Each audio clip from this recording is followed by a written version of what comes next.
Breaking news నైరుతి రుతుపవనాలు కేరళను తాకాయి. సాధారణ కంటే 8 రోజుల ముందుగా కేరళను తాకడంతో సాధారణ కంటే ఎక్కువ వర్షాలు నమోదయ్యే అవకాశం ఉందంటూ కూడా వాతావరణ శాఖ అధికారులు అయితే హెచ్చరికలు జారీ చేశారు.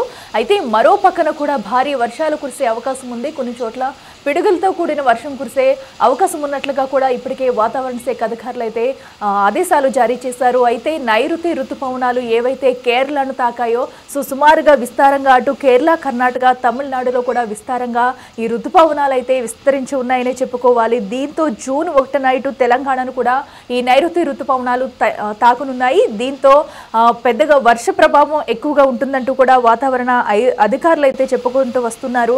అయితే మరో పక్కన నైరుతికి తోడు వరుస అల్పపీడనాలు ఏర్పడటంతో కూడా భారీ వర్షాలు కురిసే అవకాశం ఉంది. దీంతో అందరూ తగు జాగ్రత్తలు తీసుకోవాలంటూ కూడా ఇప్పటికే హెచ్చరికలు అయితే జారీ చేస్తున్నారు. అరేబియా సముద్ర తీరంలో వాయుగుండం ఒకటి, ఇక ఇప్పటికే మహారాష్ట్ర, ఉత్తర తెలంగాణపై ద్రోణి ప్రభావం ఎక్కువగా ఉండడంతో కూడా ఇప్పటికే అటు మనం చూసుకుంటున్నాము. గత 2-3 రోజుల నుంచి కూడా వర్షాలు అయితే కురుస్తూ ఉంటున్నాయి. అయితే ఇటు తెలంగాణలో ప్రధానంగా చూసుకుంటే మధ్యాహ్నం వరకు ఎండ ఉన్నప్పటికీ సాయంత్రం అయ్యేసరికి ఒక్కసారిగా వాతావరణం అయితే మారిపోతుంది. ఒక్కసారిగా అకాల వర్షాలు, కొన్ని ఏరియాలు అయితే భారీ వర్షాలు కురుస్తున్న దృశ్యాలు అయితే మనం చూస్తున్నాము. దీంతో అయితే ఏదైతే ఇప్పుడు నైరుతి రుతుపవనాలు కేరళనైతే తాకాయో 8 రోజుల ముందుగానే ఎవ్రీ ఇయర్తో చూసుకుంటే ఈ ఇయర్ అయితే 8 రోజుల ముందుగానే ఈ నైరుతి రుతుపవనాలు అనేవి కేరళలోకి ప్రవేశించాయి. దీంతో విస్తారంగా వర్షాలు కురిసే అవకాశం ఉందంటూ వాతావరణ శాఖ అధికారులు అయితే ఇప్పటికే సూచించారు. ఇక మరో పక్కనైతే ఇక హైదరాబాద్లో కూడా ఒక్కసారిగా వాతావరణంలో మార్పులు మనం చూస్తూ వస్తున్నాము. ఇక పలు జిల్లాల్లో అయితే విస్తారంగా వర్షాలు కురిసే అవకాశం ఉందంటూ కూడా ఇప్పటికే అధికారులు అయితే చెబుతున్నారు. ఏదైతే ములుగు, భద్రాద్రి, కరీంనగర్, యాదాద్రి, నిజామాబాద్, కామారెడ్డి, జగిత్యాల, వరంగల్లో కూడా భారీ వర్షాలు కురిసే అవకాశం ఉందంటూ కూడా వాతావరణ శాఖ అధికారులు అయితే చెబుతున్నారు. మరో పక్కన మత్స్యకారులు ఎవరైతే ఉంటారో వాళ్ళు వేటకు వెళ్లే వాళ్ళకైతే హెచ్చరికలు కూడా జారీ చేస్తున్నారు. ఎవరు కూడా తొందరపడి వేటకు వెళ్ళొద్దు. సో భారీ వర్షాలు ఉన్న నేపథ్యంలో, ద్రోణి ప్రభావం ఏర్పడుతున్న నేపథ్యంలో కూడా మత్స్యకారులు తగు జాగ్రత్తలు తీసుకోవాలంటూ కూడా అధికారులు అయితే సూచిస్తున్నారు. ఇక మే 28 వరకు మత్స్యకారులు వేటకు వెళ్ళొద్దంటూ కూడా మరో ప్రకటన అయితే చేశారు.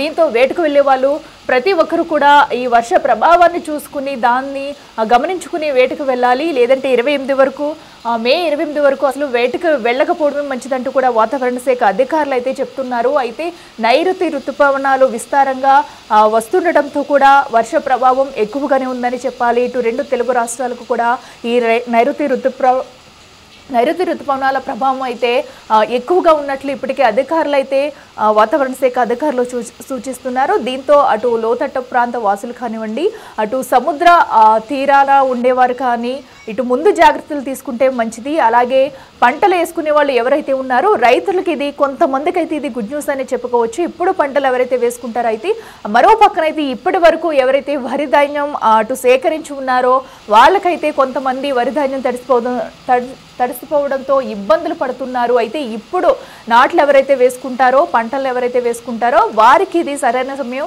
వారికి ఇది గుడ్ న్యూస్ అని చెప్తున్నారు వాతావరణ శాఖ అధికారులు అయితే. మరో పక్కన భారీ వర్షాలు కురిసే ఛాన్స్ ఉంది. పిడుగులతో పడే వర్షం కూడా కురిసే ఛాన్స్ ఉంది కొన్ని ఏరియాల్లో. సో వారు మాత్రం అప్రమత్తంగా ఉండాలి, తగు జాగ్రత్తలు తీసుకోవాలి. అటు చిన్నపిల్లలు కానీ పెద్దవాళ్ళు కానీ అత్యవసరమైతేనే బయటకు రావాలి. లేదంటే ఎవరు కూడా మరో పక్కన చెట్ల కింద కూడా ఎవరు ఉండొద్దంటూ పిడుగులు పడే అవకాశం ఉన్న నేపథ్యంలో ఎవరు చెట్ల పక్కన ఉండొద్దు. అలాగే బయటకు కూడా అత్యవసరమైతేనే రావాలి. ఈ వానగండం ఉన్నంతసేపు అంటూ కూడా వాతావరణ శాఖ అధికారులు అయితే కొన్ని సూచనలు అయితే జారీ చేస్తున్నారు. అయితే నైరుతి ఋతు ప్రభావంతో అటు సాధారణ కంటే ఎక్కువ వర్షాలు పడే అవకాశం ఉండడంతో ముందు నుంచి కూడా తగు జాగ్రత్తలు తీసుకునేలాగా ఇటు ప్రభుత్వాలు కూడా కొన్ని చర్యలు అయితే తీసుకుంటున్నాయి. సో నైరుతి ఋతుపవనాలు ముందుగానే ఇటు ఎంట్రీ ఇవ్వడంతో కూడా ముందు జాగ్రత్తలు తీసుకునేందుకు కూడా అవకాశం ఉంది. సో దీంతో ఎక్కడికక్కడ రాష్ట్రాల్లో అయితే కొన్ని ఏరియాలో అయితే కూడా ఇప్పటికి అధికారులు అటు ప్రభుత్వం కూడా చర్యలు ప్రారంభించింది. ఎందుకంటే ఒకవేళ లోతట్టు ప్రాంతాల్లో భారీ వర్షం కురిసినట్టయితే కనుక ఆ ప్రాంతాలు మునిగిపోయే ఛాన్స్ ఉంది. లోతట్టు ఇళ్లలో ఎవరైతే నివసిస్తున్నారో వారు కూడా ముందు జాగ్రత్తలు తీసుకుని సురక్షిత ప్రాంతాలకు వెళ్ళడం కూడా మంచిదంటూ వాతావరణ శాఖ అధికారులు అయితే కొన్ని సూచనలు అయితే చేస్తున్నారు. ఇక అటు కేరళ, కర్ణాటక, తమిళనాడు, మిజోరం, గోవా, మహారాష్ట్ర, ఒడిశా రాష్ట్రాలు అయితే భారీ వర్షాలు కురుస్తాయంటూ కూడా ఇప్పటికే అధికారులు సూచనలు అయితే చేశారు. దీంతో ఆ ప్రాంతాల వాసులు ఎవరైతే ఉంటారో వారు ముందుగా కొంచెం అలర్ట్ అయ్యి ముందు జాగ్రత్తలు తీసుకుంటే మంచిదని ఇప్పటికే వాతావరణ శాఖ అధికారులు అయితే కొన్ని సూచనలు జారీ చేశారు. ఏదేమైనా కూడా సాధారణ కంటే 8 రోజుల ముందుగా నైరుతి రుతుపవనాలు కేరళాన్ని తాకడంతో ఇటు తెలంగాణలో కూడా భారీగా వర్షాలు కురిసే అవకాశం అయితే కనిపిస్తుంది. కొన్ని జిల్లాల్లో ప్రధానంగా కూడా ఇటు వర్షపాతం ఎక్కువగా నమోదయ్యే అవకాశం ఉంది. అలాగే పిడుగులతో కూడిన వర్షం పడుతుంది కాబట్టి తగిన జాగ్రత్తలు తీసుకోవాలంటూ కూడా ఇప్పటికే వాతావరణ శాఖ అధికారులు సూచించారు. ఇక వాతావరణ శాఖ అధికారులు మరిన్ని సూచనలు చేశారు. అవేంటో మా ప్రతినిధి సుజాత అందిస్తారు. రెండు తెలుగు రాష్ట్రాల్లో నైరుతి రుతుపవనాలు ఈసారి ముందుగానే రాష్ట్రంలోకి ప్రవేశించనున్నాయి. అసలు ఎప్పుడు ప్రవేశించనున్నాయి ఏంటి అనే విషయాలు వాతావరణ శాఖ అధికారి ధర్మరాజు ఉన్నారు మనతో పాటు. సార్ చెప్పండి, ఈసారి రాష్ట్రంలోకి ఎప్పుడు నైరుతి రుతుపవనాలు ప్రవేశించనున్నాయి? ప్రస్తుతం కనుక చూసుకున్నట్లయితే ఈరోజు అధికారికంగా ఈ నైరుతి ఋతుపవనాలు అనేవి కేరళ తీరాన్ని తాకే అనేసి జారీ చేయడం జరిగింది. సో ఇవి ప్రస్తుతం చూసుకున్నట్లయితే వాతావరణ పరిస్థితులన్నీ కూడా అనుకూలంగా ఉండడం వల్ల ఇవి మరింత పురోగతి చెంది ఇటు ఉత్తరం వైపు కదలాడే అవకాశం అయితే కనిపిస్తుంది. ప్రస్తుతం కనుక చూసుకున్నట్లయితే ఈ నైరుతి ఋతుపవనాలు అనేవి అండమాన్ నికోబార్ దీవులను 13 మే కల్లా కూడా తాకినప్పటికీ కూడా క్రమేపీ కేరళ తీరాన్ని తాకడానికి కొంచెం సమయం పట్టింది. ప్రస్తుతం వాతావరణ పరిస్థితులు అన్నీ అనుకూలంగా ఉండడం వల్ల ఇటు కొమరన్ ఏరియా, అలాగే చూసుకున్నట్లయితే మాల్దీవులు, ఈవెన్ లక్షద్వీప్ ఇవన్నీ ఏరియాస్ని తాక్కుని ప్రస్తుతం నైరుతి ఋతుపవనాలు అనేవి వ్యాపించాయి. కేరళ తీరం అంతా కూడా వ్యాపించాయని చెప్పొచ్చు. సో ఇంకా పరిస్థితులు అనుకూలంగా ఉంటే ఇంకొక 2 రోజులు 3 రోజుల్లో ఈవెన్ ఇటు కర్ణాటక, ఈవెన్ కోస్టల్ ఏపీకి కూడా వచ్చే అవకాశం అయితే కనిపిస్తుంది. ఒక విధంగా చెప్పాలి అంటే సగటున కంటే కూడా ఒక 8 రోజుల ముందస్తుగానే ఈ నైరుతి ఋతుపవనాలు అనేవి ఈ కేరళ భూభాగాన్ని తాకాయని కూడా చెప్పచ్చు. ఏ జిల్లాలకు వర్ష సూచన ఉంది? ముఖ్యంగా చూసుకున్నట్లయితే ప్రస్తుతం వాతావరణ పరిస్థితులు కనుక చూసుకున్నట్లయితే తెలంగాణ రాష్ట్రంలో అటు అరేబియా మహాసముద్రంలో ఏర్పడినటువంటి ఒక అల్పపీడనం, దీనికని అనుసంధానంగా ఒక ద్రోణి అనేది ఉత్తర తెలంగాణ వైపు కొనసాగడం వల్ల ముఖ్యంగా ఒక ఉత్తర తెలంగాణ జిల్లాలో సుమారు 5 జిల్లాలకు భారీ నుంచి అతి భారీ వర్షాలు అనేవి నమోదయ్యే అవకాశాలు ఉన్నాయి. ఇంకొక 5 జిల్లాలకు మాత్రం భారీ వర్ష సూచన అయితే కనిపిస్తుంది. ముఖ్యంగా చూసుకున్నట్లయితే ఇటు అతి భారీ నుంచి భారీ వర్షాలు అనేవి చూసుకున్నట్లయితే ముఖ్యంగా నిర్మల్, నిజామాబాద్, ఇంకా చూసుకున్నట్లయితే జగిత్యాల, మెదక్, కామారెడ్డి ఈ యొక్క జిల్లాల్లో సుమారు భారీ నుంచి అతి భారీ వర్షాలు వచ్చే అవకాశం అయితే కనిపిస్తుంది. ఈ జిల్లాలకు ఈరోజు ఆరెంజ్ హెచ్చరికలు కూడా జారీ చేయడం జరిగింది. ఇంకా ఉత్తర జిల్లాలో ఉన్నటువంటి ఇంకొక 5 జిల్లాలకు మాత్రం భారీ వర్ష సూచన అయితే జారీ చేయడం జరిగింది. ముఖ్యంగా అటు సంగారెడ్డి, ఆదిలాబాద్, కొమరంభీం, ఇంకా చూసుకున్నట్లయితే మంచిర్యాల్, రాజన్న సిరిసిల్ల ఈ యొక్క 5 జిల్లాలకు కూడా భారీ వర్ష సూచనలు అయితే ఉన్నాయి. మిగిలిన జిల్లాలకు కనుక చూసుకున్నట్లయితే తేలికపాటి నుంచి మోస్తారు వర్షాలు ఉండే అవకాశం అయితే కనిపిస్తుంది. రానున్న 2 రోజుల్లో హైదరాబాద్లో వాతావరణ పరిస్థితి ఏ విధంగా ఉండబోతుంది? ముఖ్యంగా చూసుకున్నట్లయితే సిటీ కనుక చూసుకున్నట్లయితే అటు తేలికపాటి వర్షపాతంతో పాటు ఈదురుగాలుల ప్రభావం అనేది కూడా స్పష్టంగా కనిపిస్తుంది. సో ఈదురుగాలు కనుక చూసుకున్నట్లయితే గంటకు 30 నుంచి 40 కిలోమీటర్ల మేర ఈదురుగాలుల ప్రభావం ఉండే అవకాశం అయితే కనిపిస్తుంది. రానున్న 3-4 రోజులు కూడా తేలికపాటి నుంచి మోస్తారు వర్షాలతో పాటు ఉరుములు మెరుపులతో కూడిన వాతావరణం అనేది కనిపించే అవకాశం అయితే కనిపిస్తుంది. ఇప్పటివరకు రాష్ట్రంలో అత్యధిక వర్షపాతం ఎక్కడ నమోదైంది, ఎక్కడ నమోదయ్యే అవకాశం ఉంటుంది? ముఖ్యంగా చూసుకున్నట్లయితే నిన్నటి కనుక నమోదైనటువంటి వర్షపాత గణాంకాలు కనుక చూసుకున్నట్లయితే ముఖ్యంగా కొమరంభీంలో మనకి సుమారు 6 సెంటీమీటర్ల వరకు కూడా వర్షపాతం అనేది నమోదైంది. ఇంకా చూసుకున్నట్లయితే మంచిర్యాలలో కూడా 5 సెంటీమీటర్ల వరకు కూడా వర్షపాతం అనేది నమోదైంది. నిజామాబాద్, జగిత్యాల్, ఇంకా నిర్మల్లో సుమారు 5 సెంటీమీటర్ల మేర వర్షపాతం అనేది కూడా నమోదైంది.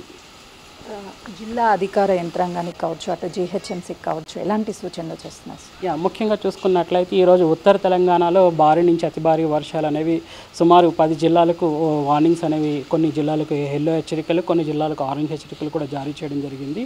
సో ముఖ్యంగా ఈ యొక్క సీజన్ కనుక చూసుకున్నట్లయితే అటు పంట కోతలు కోసేసి ఆల్మోస్ట్ ఇవి పంటను అమ్మే సమయం కాబట్టి ముఖ్యంగా రైతాంగం ఎక్కడైతే పంట కోస్తారో ఆ పంటను మాత్రం సురక్షిత ప్రాంతాలలో ఈ యొక్క వర్షపాతం నుంచి తడవకుండా కాపాడుకోవాలి. ముఖ్యంగా రైతులు కనుక చూసుకున్నట్లయితే ఈ 2 రోజులు వర్షాలు అనేవి ఎక్కువ పడుతుంటాయి కాబట్టి ఈ 2 రోజులు కూడా ఇటు పంటలకు ఎరువు కానీ అటు మందులు కానీ వేయడం అనేది చేయకూడదు.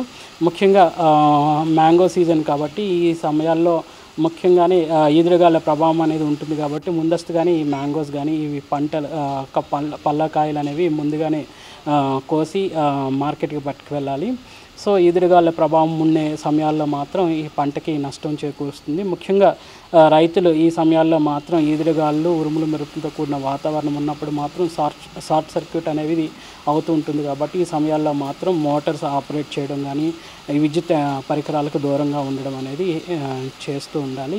ఎందుకంటే షార్ట్ సర్క్యూట్ వల్ల ప్రాణ నష్టం కూడా ఉంటుంది. కాబట్టి ఇట్లాంటి హెచ్చరికలు అనేవి ఎప్పటికప్పుడు ఆయా జిల్లాలకు ఎక్కడైతే వర్షపాతం అధికంగా నమోదవుతుందో ఆయా జిల్లాలకు యంత్రాంగానికి కూడా ఎప్పటికప్పుడు హెచ్చరికలు అనేవి పంపించడం కూడా జరుగుతుంది.